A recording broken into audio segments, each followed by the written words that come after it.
Assalamualaikum warahmatullahi wabarakatuh. Selamat pagi anak-anak. Alhamdulillah ya kita dapat berkumpul pada hari ini dalam keadaan sehat walafiat. Sekarang kita akan belajar tentang teks cerita fabel. Di sini saya memberikan materi fabel. Pertama yaitu pengertian fabel. Pengertian fabel sendiri yaitu jenis dongeng yang menceritakan mengenai kehidupan hewan atau binatang di mana hewan-hewan tersebut dapat berperilaku sebagai manusia. Maksud dari pengertian tersebut adalah cerita yang isinya tokoh utamanya yaitu hewan dan dapat berperilaku seperti manusia. Seperti itu ya anak-anak. Yang kedua yaitu ciri-ciri fabel. Pertama, tokoh yang berperan dalam cerita fabel itu adalah binatang atau hewan. Maksud dari itu adalah bahwa cerita tersebut pastinya ada tokoh hewan atau binatang, karena itu adalah tokoh utamanya. Semisal ada manusia, apakah boleh? Ya boleh, tapi hanya sebagai tokoh pendamping saja dalam cerita fabel tersebut. Yang kedua yaitu sudut pandang yang digunakan yaitu sudut pandang orang ketiga, di mana sudut pandang orang ketiga yaitu berisi nama-nama seperti kambing, sapi, monyet, dan lain-lainnya. Yang ketiga yaitu jalan ceritanya menggunakan alur maju. Maksud dari alur maju ini adalah bahwa ceritanya dari awal sampai akhir itu maju atau sesuai dengan ceritanya. Yang keempat, tujuan komunikasi fabel untuk menghibur, mendidik, dan lain-lain. Bahwa tujuan dari fabel ini adalah untuk mendidik anak, untuk menghibur pembaca, seperti itu. Lalu yang kelima yaitu mengandung amanat atau pesan bagi pembacanya. Maksud dari nomor 5 ini bahwa pada akhir cerita pasti ada pesan moral atau amanat yang akan disampaikan dari cerita tersebut untuk pembacanya. Seperti itu. Selanjutnya yaitu ada unsur-unsur cerita fabel, di mana unsur-unsur cerita fabel ini ada 7 ya anak-anak. Yang pertama yaitu tema. Tema adalah ide pokok atau gagasan suatu cerita. Yang kedua yaitu ada tokoh atau penokohan, di mana dalam cerita pasti ada tokoh. Nah, dalam cerita fabel ini tokohnya yaitu hewan atau binatang-binatang. Yang ketiga yaitu perwatakan, di mana di dalam cerita fabel terdapat tokoh yang mempunyai wataknya masing-masing seperti watak baik, jahat, dan licik. Yang keempat yaitu ada amanat. Dalam akhir cerita fabel pasti mempunyai amanat yang ingin disampaikan oleh ceritanya untuk pembaca.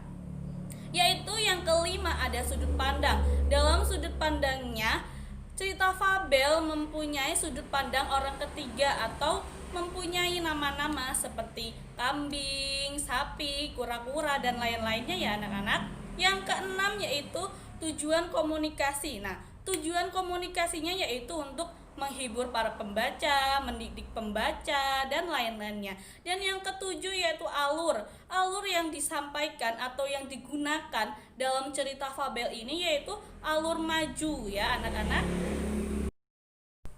Selanjutnya yaitu ada struktur teks cerita fabel, yaitu pertama orientasi. Nah, orientasi ini adalah pengenalan atau permulaan pada cerita fabel yang tujuannya yaitu adalah untuk mengenalkan tokoh, latar tempat, latar waktu, dan sebagainya.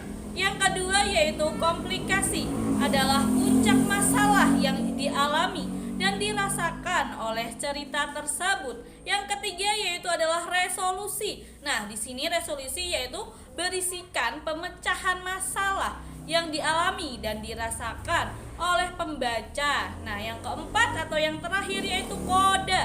Kode adalah berisikan pesan-pesan atau amanat yang terdapat dalam cerita fabel. Selanjutnya yaitu ada jenis-jenis fabel. Di sini saya mempunyai 2 jenis yaitu menurut ruang lingkupnya dan menurut isi dan kandungan fabel.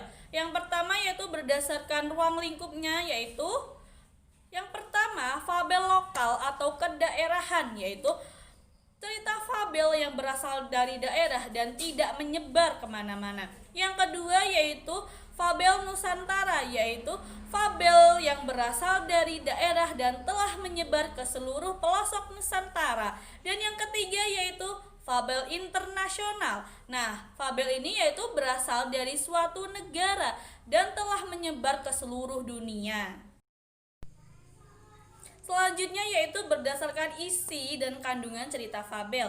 Yang pertama yaitu fabel jenaka. Dari kata jenaka sudah tahu dong anak-anak, yaitu lucu. Berarti fabel yang mengandung cerita lucu dan mengundang gelak tawa pembaca. Yang dimaksud adalah bahwa cerita tersebut isinya cerita lucu dan mengundang gelak tawa pembaca dalam membaca suatu cerita. Yang kedua yaitu fabel tragedi, yaitu fabel yang mengundang kesedihan dan mengundang keprihatinan pembaca. Yang dimaksud adalah bahwa isi cerita tersebut adalah tentang kesedihan, tentang keprihatinan pembaca, seperti itu ya. Yang ketiga yaitu fabel romantika atau romantis. Nah, dari kata romantisnya saja sudah tahu ya anak-anak, yaitu fabel yang mengandung romantik atau percintaan. Dapat diartikan bahwa fabel tersebut isinya romantis-romantis seperti itu dan percintaan ya. Yang keempat yaitu fabel heroik, yaitu fabel yang mengandung cerita kepahlawanan dan perjuangan. Yang dimaksud adalah isi cerita tersebut tentang pahlawan-pahlawan pada masa lalu, masa perjuangan, seperti itu ya anak-anak. Baik anak-anak, di sini Ibu akan memberikan contoh cerita fabel dan di sini Ibu menggunakan media wayang. Perhatikan ya anak-anak. Judulnya yaitu Seekor Musang dan Seekor Ayam Betina. Di suatu hari di sebuah hutan yang lebat, hiduplah seekor ayam betina dengan telurnya yang akan menetas. Ayam betina ini sangat menyayangi telurnya yang akan menetas. Lalu muncullah seekor musang yang jahat yang ingin mengincar ayam betina ini. Tetapi dia tidak bisa karena kandang ayam betina ini terdapat di sebuah pohon yang besar dan musang tidak bisa menaiki atau memanjatnya.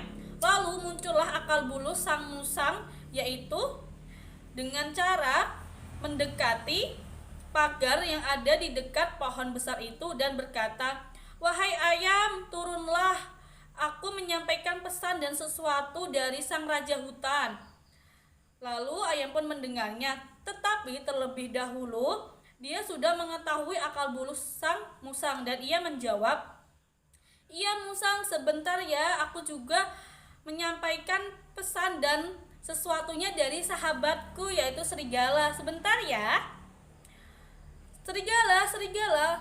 Wah, terkejutlah seekor musang ini karena terdengar teriakannya seperti itu dan ia langsung takut dan pergi dari pohon tersebut dan ayam betina pun aman. Baik anak-anak, pesan yang disampaikan atau amanat yang disampaikan bahwa kita tidak boleh ada niatan untuk jahat. Kalau semisal itu ada, akan berbalik kepada kita sendiri. Seperti itu. Semoga materi yang Ibu sampaikan bisa bermanfaat dan bisa memahami ya anak-anak. Kurang lebihnya seperti itu. Mohon maaf. Wassalamualaikum warahmatullahi wabarakatuh.